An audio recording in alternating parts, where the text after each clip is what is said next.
ശുക്ലാംബരധരം വിഷ്ണും ശശിവർണം ചതുർഭുജം പ്രസന്നവദനം ധ്യായേത് സർവവിഘ്നോപശാന്തയേ. പ്രിയമുള്ള പ്രേക്ഷകരെ, നാം ഇവിടെ ചർച്ച ചെയ്യുന്ന വിഷയം വിഷു സംക്രമവും ഈ വിഷുവർഷം മേടം മുതൽ മീനൻ രാശി വരെയുള്ള 12 രാശിക്കാർക്കും എപ്രകാരം ശുഭാശുഭ ഫലങ്ങൾ പ്രദാനം ചെയ്യുന്നുവെന്ന വിഷയവുമാകുന്നു. മീനശനി ഇടവവ്യാഴം കൊല്ലവർഷം 1200 മേടമാസം 1-ാം തീയതി, അതായത് 2025 ഏപ്രിൽ മാസം 14-ാം തീയതി പുലർച്ചെ 3:13 മേടരവി സംക്രമം വിഷുദിനമായി ലോകമെങ്ങും ആചരിക്കാൻ പോകുന്നത്. എല്ലാ വർഷവും വിഷു വരും, തിരുവോണം വരും, ഒക്കെ വരും. മലയാള വർഷത്തിൽ വളരെ പ്രാധാന്യത്തോടു കൂടി ആഘോഷിച്ചു വരുന്ന 3 ഉത്സവങ്ങളാണ് മേടമാസത്തിലെ വിഷുവും, ചിങ്ങമാസത്തിലെ തിരുവോണവും, ധനുമാസത്തിലെ തിരുവാതിരയും. വളരെയധികം പ്രാധാന്യങ്ങളും ഐതിഹ്യങ്ങളും ഒക്കെ ഉണ്ട്, നിങ്ങൾക്കെല്ലാവർക്കും അറിയാം.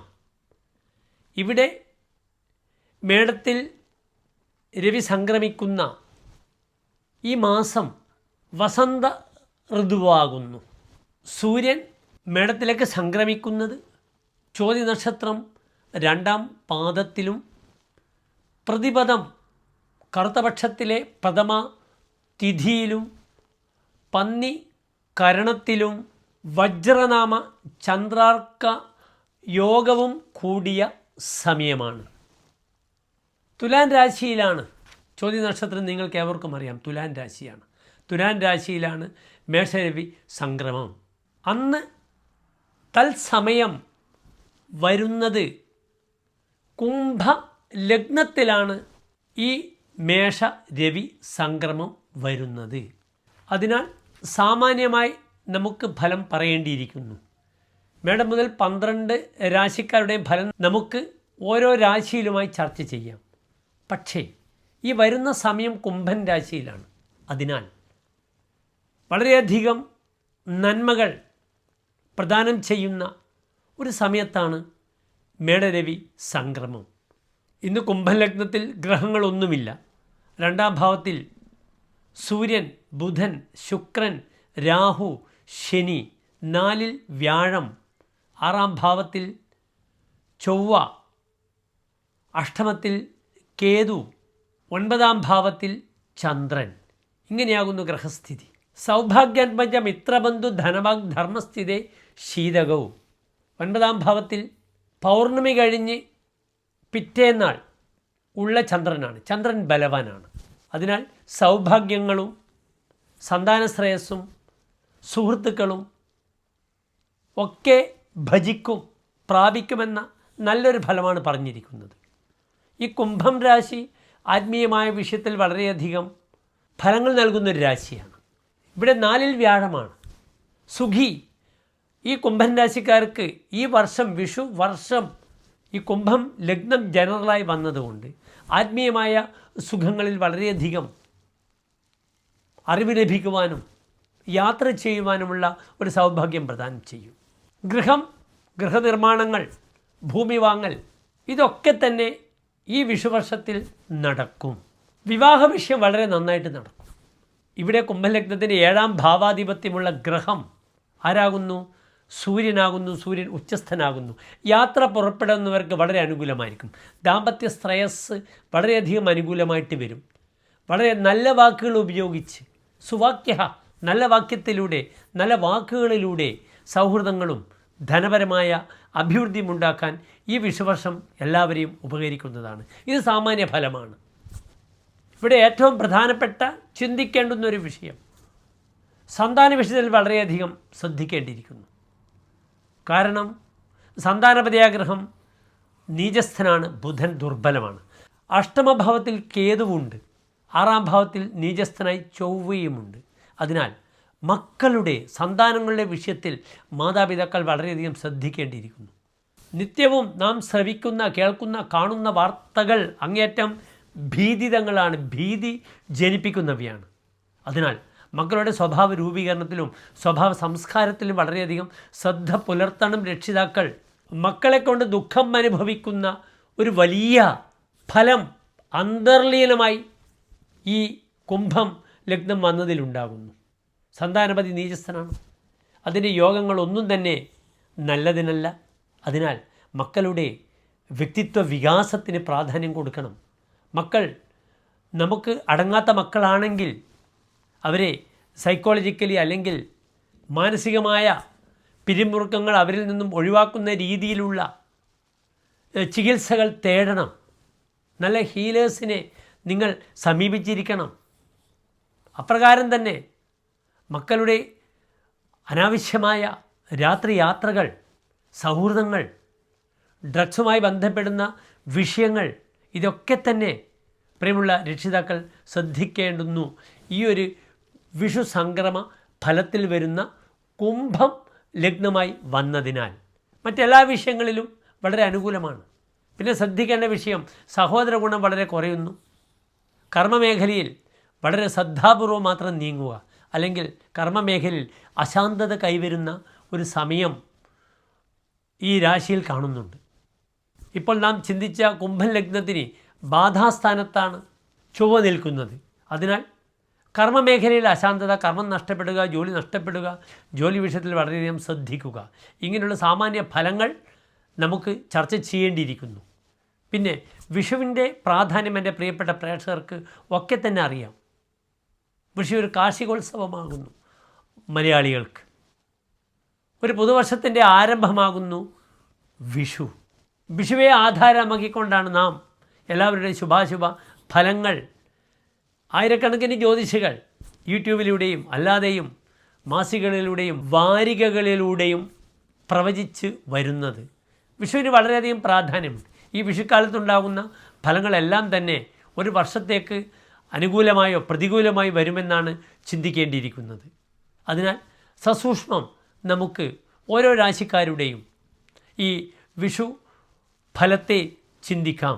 എല്ലാ പ്രിയപ്പെട്ട പ്രേക്ഷകർക്കും ഈ വർഷത്തെ വിഷുഫല പ്രവചനത്തിലേക്ക് സ്വാഗതം. പ്രിയമുള്ള പ്രേക്ഷകർ, അടുത്തതായി നാം ചർച്ച ചെയ്യുന്നു കന്നിരാശിക്കാരുടെ വിഷു വാർഷിക ശുഭാശുഭ ഫലങ്ങൾ.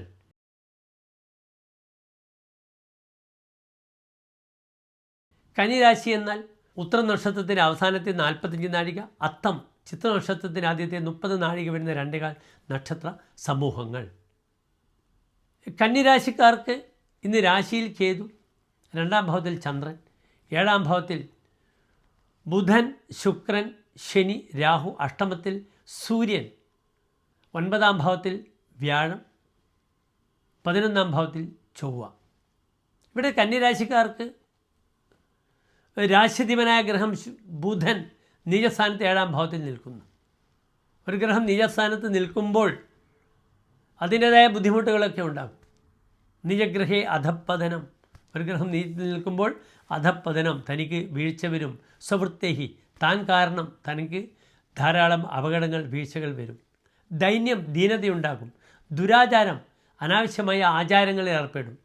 നീചാശ്രയം, തനിക്ക് പറ്റാത്ത വ്യക്തികളെ ആശ്രയിക്കുക, അതിലുള്ള ബുദ്ധിമുട്ടുകൾ വരും. മനസ്സിന് ഇഷ്ടപ്പെടാത്ത സ്ഥലത്ത് താമസിക്കേണ്ടുന്ന അവസ്ഥ വരും. അതിനാൽ ഗ്രഹം ബുധൻ, കന്നിരാശിയുടെ അധിപനായ ബുധൻ നീചസ്ഥനായി നിൽക്കുന്നു. അതിനാൽ ഈ വർഷത്തിൻ്റെ ആരംഭം തന്നെ കർമ്മമേഖലയായാലും ദാമ്പത്യമേഖലയായാലും ഒക്കെ വളരെ ശ്രദ്ധിക്കണം. ഇതിലൊക്കെ പോരായ്മകൾ വരാം. 7ാം ഭാവത്തിൽ ശുക്രനാണ്. പ്രിയ കലഹ അസ്തഗതേ, തൻ്റെ പ്രിയമായിട്ട് കലഹിക്കുമെന്നൊരു ഫലം പറഞ്ഞിരിക്കുന്നു. അതിനെ അടിവരയിടുന്നു മറ്റ് 2 ഗ്രഹങ്ങളുടെ നിൽപ്പ്. ഒന്ന് 2ാം ഭാവത്തിൽ ചന്ദ്രൻ. കുടുംബേ രതിർ ജായതേ തസ്യ തുച്ഛ വശം ദർശനേ യാതി ദേവാംഗനാഭി. തനിക്ക് ധനലാഭമുണ്ടാകും, ഏതെങ്കിലും രീതിയിൽ ധാരാളം കാശുണ്ടാകും എന്നാണ് 2ാം ഭാവത്തിൽ ചന്ദ്രൻ വരുമ്പോൾ പറഞ്ഞിരിക്കുന്ന ഒരു പ്രധാനപ്പെട്ട ഫലം. ഹിമാംശോ വസുസ്ഥാനകേ ധാന്യലാഭ. ശരീരേതി സൗഖ്യം വിലാസോങ്കനാനാം. ശരീരത്തിന് നല്ല സുഖം വരും. അങ്കനാനാം വിലാസ, സ്ത്രീകളുമായി വിലാസമുണ്ടാകും. അതിനാൽ തന്നെ കുടുംബത്തിനോടുള്ള താല്പര്യം കുറയും. വീടുകളിൽ എത്തിച്ചേരാൻ ബുദ്ധിമുട്ട് വരും. ദൂരദേശത്തുള്ള ആളുകൾക്ക് അവിടെയുള്ള സൗഹൃദങ്ങൾ വരും. ഈ വിഷുപക്ഷത്തിൻ്റെ തുടക്കത്തിൽ തന്നെ കന്നിരാശിക്കാർക്ക് അങ്ങനെയൊരു ഫലം വരും. കാരണം അഷ്ടമത്തിൽ സൂര്യനാണ്. ക്രിയാലംബടസ്തു അഷ്ടമേ കഷ്ടഭാഗി വിദേശീയതാരാൻ ഭജത് വാപ്യവസ്തു. എടുത്തു ചാടി പലതിലും പോയി ചാടി ദേശം വിട്ടുപോയ സ്ത്രീ ആഗ്രഹിക്കും. തനിക്ക് ആഗ്രഹിക്കാൻ പാടില്ലാത്തതിനെ ആഗ്രഹിക്കും എന്നൊരു ഫലമാണ് പറഞ്ഞിരിക്കുന്നത്. അതിനാൽ സ്ത്രീ വിഷയം വളരെയധികം ജാഗ്രത പാലിക്കണം. അത് ദാമ്പത്യത്തിൽ വളരെ മോശപ്പെട്ട രീതിയിൽ അതിന് പ്രത്യാഘാതങ്ങൾ ഉണ്ടാകും. 7ാം ഭാവത്തിൽ ശുക്രനാണ്. പ്രിയ കലഹ, തന്നെ പ്രിയപ്പെട്ടവളുമായി കലഹിക്കും. കാരണം എന്താണ്? അന്യ സ്ത്രീകൾ കാരണം. അതിനാൽ കന്നിരാശിക്കാർ പലപ്പോഴും ഒരു ചൈൽഡിഷ് ബിഹേവിയർ നേച്ചറൊക്കെ ഉണ്ടാകും. വളരെ ഗൗരവമില്ലാത്ത രീതിയിൽ പല കാര്യങ്ങളും ഏറ്റെടുത്ത് ഈ വക പ്രശ്നങ്ങളിലേക്ക് മുഴുകി ബുദ്ധിമുട്ടുകൾ വരും. ധനലാഭം നന്നായി കാണുന്നു. അതിനാൽ ഗാംബ്ലിങ്ങുമായിട്ട് ബന്ധപ്പെടുന്ന മേഖലകളൊക്കെ കന്നിരാശിക്കാർക്ക് തങ്ങളുടെ പരീക്ഷണം തുടരാവുന്നതാണ്. കാരണം കന്നിരാശിക്കാർക്ക് മാത്രമായിട്ട് പറഞ്ഞിട്ടുള്ള ഒരു ഫലമാണ്. ഭാവാധിപൻ രാശിധിപനായ ബുധൻ ഗാംബ്ലിംഗ് പ്ലാനറ്റാണ്. ആ ബുധൻ നിജസ്ഥിതി കഴിഞ്ഞ് ബലവാനായി വരുമ്പോൾ പലപ്പോഴും ഗാംബ്ലേഴ്സ് അല്ലെങ്കിൽ ഊഹക്കച്ചവടം, ഷെയർ മാർക്കറ്റിംഗ്, അല്ലെങ്കിൽ പലരും ചേർന്ന് ഒന്നിച്ചെടുക്കുന്ന ലോട്ടറി ടിക്കറ്റുകൾ, ലക്കി ബമ്പറുകൾ, ഇതൊക്കെ കന്നിരാശിക്കാർക്ക് അനുകൂലമായി വരുന്ന ഒരു വാർഷിക ഫലമാണ് നമ്മുടെ മുന്നിലുള്ളത്. ഇവിടെ മറ്റൊരു വിഷയം കൂടിയുണ്ട്. 7ാം ഭാവത്തിൽ ശനിയൊക്കെയുണ്ട്. പലപ്പോഴും ദാമ്പത്യം കഴിഞ്ഞാൽ അന്യദേശത്ത് പോവുക ഭർത്താവ് അല്ലെങ്കിൽ ഭാര്യ, അങ്ങനെ സന്യാസയോഗവുമുണ്ട്. എല്ലാ വ്യക്തികളും അഴിഞ്ഞാടണമെന്നില്ല. ഇവിടെ 9ൽ ഗുരുവാണ്. തൻ്റെ ഭർത്താവിനെ ദൈവമായി കാണുന്ന, അല്ലെങ്കിൽ തൻ്റെ ഭാര്യയെ ഒരു പതിവ്രതയായി കാണുന്ന എത്രയോ ഭർത്താക്കന്മാരും ഭാര്യമാരും പരസ്പരമുണ്ട്. അവർക്ക് സന്യാസയോഗവുമുണ്ട്. അവരുടെ ദാമ്പത്യത്തിന് ഒരു ബുദ്ധിമുട്ടും വരില്ല. ശാശ്വതമായ സത്യവും സമാധാനവും അതാണ്. അവിടെയാണ് വിജയിക്കുക, പരസ്പര വിശ്വാസം. അതിനാൽ ഒരു വിഭാഗക്കാർക്ക് ഒരുപക്ഷെ അടിച്ച് പൊളിച്ച് യാതൊരു പാപബോധവും ഇല്ലാതെ, കുറ്റബോധവും ഇല്ലാതെ എന്തും ചെയ്യാനുള്ള ലൈസൻസ് ഉണ്ട് എന്ന് വിശ്വസിക്കുന്നവരുണ്ടെങ്കിലും മറുഭാഗത്ത് അതേ രീതിയിൽ ഇതല്ല ജീവിതം. ജീവിതത്തിൽ എല്ലാം ഒരു വിശ്വാസമാണ്.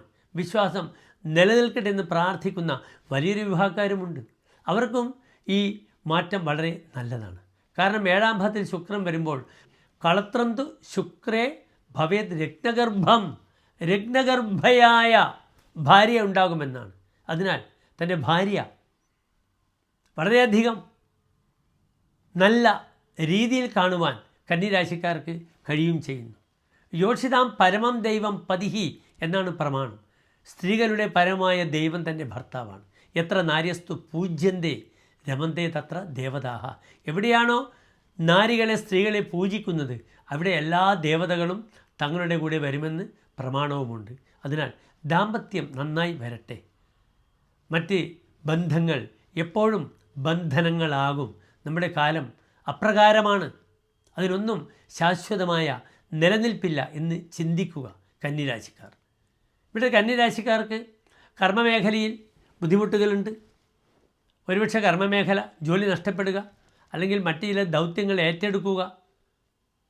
വളരെയധികം അനുകൂലമാണെങ്കിൽ മാത്രം ജോലി വിഷയത്തിലേക്ക് മാറാൻ ശ്രമിച്ചാൽ മതി. കാരണം അഷ്ടമത്തിൽ സൂര്യനാണ്.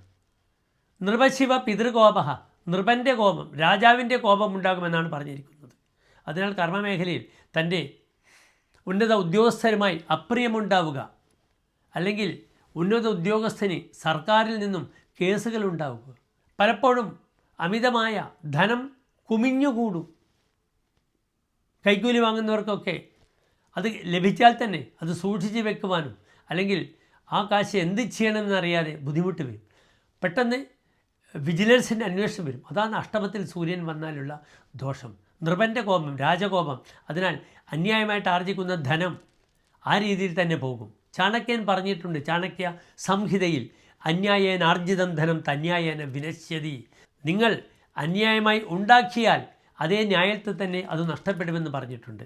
പ്രാപ്തിയുടെ ഷോഡശേ വർഷേ സമൂലം തത് വിനശ്യതി. 16ാം വർഷം അത് അങ്ങനെ തന്നെ കുത്തി ഇളകി വെള്ളപ്പൊക്കം പോകും പോലെ ഒലിച്ചു പോകുമെന്നും പറഞ്ഞിട്ടുണ്ട്. എത്രയോ വർഷം മുമ്പേ ചാണക്യൻ പറഞ്ഞ കാര്യമാണ്. പക്ഷെ പലപ്പോഴും നമ്മൾ കാണുന്നുണ്ട് വളരെ തന്ത്രപൂർവ്വം കണ്ടമാനം കാശുണ്ടാക്കിയ വ്യക്തികളൊക്കെ തന്നെ ഒരു പ്രത്യേക സമയത്തൊക്കെ CBI ED ഈ രീതിയിലൊക്കെ വന്ന് അവസാനം മനസമാധാനമില്ലാതെ ഉറങ്ങാൻ പറ്റാതെ എന്ത് ചെയ്യുന്നുണ്ട്? അവസാന തൻ്റെ ദിനങ്ങൾ കഴിച്ചു കൂട്ടേണ്ടി വന്നിട്ടുണ്ട്. ധനം സമ്പാദിക്കുവാൻ വളരെ ദുഃഖമാണ്, അത് സംരക്ഷിക്കുവാനും ദുഃഖമാണ്. ധനാനം ആർജനേ ദുഃഖം ആർജിതാനാം തു രക്ഷണേ. ധനം സമ്പാദിക്കുവാൻ വലിയ പ്രയാസമുണ്ട്, അത് സംരക്ഷിക്കുവാനും അതിനേക്കാളും പ്രയാസമാണ്. ആയേ ദുഃഖം വ്യയേ ദുഃഖം അർത്ഥക്യം ദുഃഖകാരണം. ധനം വരുമ്പോൾ ദുഃഖം, ചെലവഴിക്കുമ്പോഴും ദുഃഖം, അർത്ഥം ദുഃഖകാരണമാണോ എന്ന് സുഭാഷിതകാരൻ ചോദിച്ചിട്ടുണ്ട്. അതിനാൽ ധാരാളം കാശ് ഉണ്ടാകും തോറും നമ്മുടെ സ്വസ്ഥത നശിക്കും. അല്ലെങ്കിൽ അത്രത്തോളം മാനസികമായിട്ട് നമുക്ക് എന്ത് ചെയ്യണം? അതിനെ നിയന്ത്രിച്ച് കൊണ്ടുപോകാനുള്ള കരുത്തും കഴിവും വേണം. ഇല്ലെങ്കിൽ പെട്ടെന്ന് കാശുണ്ടാക്കും, അതങ്ങനെ തന്നെ EDയോ അല്ലെങ്കിൽ വിജിലൻസോ വന്ന് നശിപ്പിച്ച് പത്രത്തിൽ മുഴുവൻ തന്നെ പേര് വരും. ജീവിതത്തിൽ അങ്ങോളം കൈക്കൂലിക്കാരനാണെന്നുള്ള പേര് തൻ്റെ ഭാര്യയും തൻ്റെ മക്കളുമൊക്കെ സമൂഹത്തിൽ നിന്ന് കേട്ടുകൊണ്ടിരിക്കും. പരിഹാസ ശരങ്ങളോടുകൂടി ജീവിക്കേണ്ടി വരും. ആ ഒരവസ്ഥ അഭിമാനിയായ ഒരാൾക്ക് ഒരിക്കലും ഉണ്ടാകാൻ പാടില്ല, കന്നിരാശിക്കാർക്കും ഉണ്ടാകാൻ പാടില്ല. പാരതന്ത്ര്യം മാനികൾക്ക് മൃതിയേക്കാൾ ഭയാനകമെന്നാണ്, അല്ലേ? പാരതന്ത്ര്യം, സ്വാതന്ത്ര്യമില്ലായ്മ അഭിമാനികൾക്ക് മരണത്തെക്കാളും ഭയാവഹമാണ്, ഭയത്തെ ജനിപ്പിക്കുന്നവയാണെന്ന് കവി പാടിയിട്ടുണ്ട്. ഇതൊക്കെ കന്നിരാശിക്കാർ ഓർക്കുക. ദാമ്പത്യ ശ്രേയസ്സിന് വേണ്ടി പ്രാർത്ഥിക്കണം, ഐക്യമത്യ അർച്ചന ചെയ്യണം. പ്രത്യേകിച്ച് ആരോഗ്യ വിഷയം വളരെയധികം ശ്രദ്ധിക്കണം. കണ്ണുകൾക്കും അതേ രീതിയിൽ പൈൽസ് സംബന്ധമായ രോഗങ്ങളും ശ്രദ്ധിക്കണം. ഇവിടെ ശിവക്ഷേത്രത്തിൽ കൂവളമാല, ജലധാര, മൃത്യുഞ്ജയ അർച്ചന ചെയ്യുക. അച്ഛൻ്റെ ആരോഗ്യ വിഷയം ശ്രദ്ധിക്കണം. അച്ഛന് മുഷിപ്പുകൾ ഉണ്ടാക്കുന്ന, അച്ഛനെ വെറുപ്പിക്കുന്ന കാര്യങ്ങളൊന്നും മക്കൾ ചെന്ന് ചാടരുത്. കാരണം സൂര്യൻ പിതൃകാരകനാണ്, അഷ്ടമത്തിൽ നിൽക്കുന്നു. നൃപ ശിവ പിതൃകോപഹ. നൃപൻ്റെ കോപം ഞാൻ സൂചിപ്പിച്ചു, ശിവൻ്റെ കോപം പറഞ്ഞു. ശിവക്ഷേത്രത്തിൽ പോവുക, ദർശനം നടത്തുക. പിന്നെയോ പിതൃകോപം, പൈതൃകമായ കോപങ്ങൾ വരും.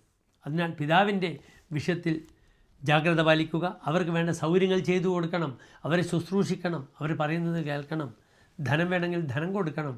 മരിച്ചു കഴിഞ്ഞിരിക്കുന്ന പിതാക്കൾക്ക്, കന്നിരാശിക്കാർക്ക് എന്ത് ചെയ്യാം? അമാവാസ്യ കറുത്ത വാവ് വരുമ്പോൾ വളരെ ഭംഗിയായി അവരുടെ പ്രേതക്രിയകൾ ചെയ്യാം, ബലി ശ്രാദ്ധാദി കർമ്മങ്ങൾ ചെയ്യാം. വെള്ളിപ്രതിമയിലേക്ക് അവരെ ആവാഹിച്ച് തിരുനെല്ലിയിൽ സമർപ്പിക്കാം. ഇതൊക്കെ ചെയ്യുക. 9-ാം ഭാവത്തിൽ വ്യാഴമുണ്ട്. ഇനി വ്യാഴം 10-ാം ഭാവത്തിലേക്ക് വരികയാണ് മെയ് 15 മുതൽ. അത് സവിസ്തരം നാം പ്രതിപാദിക്കുന്നതാണ് അടുത്ത വീഡിയോയിൽ.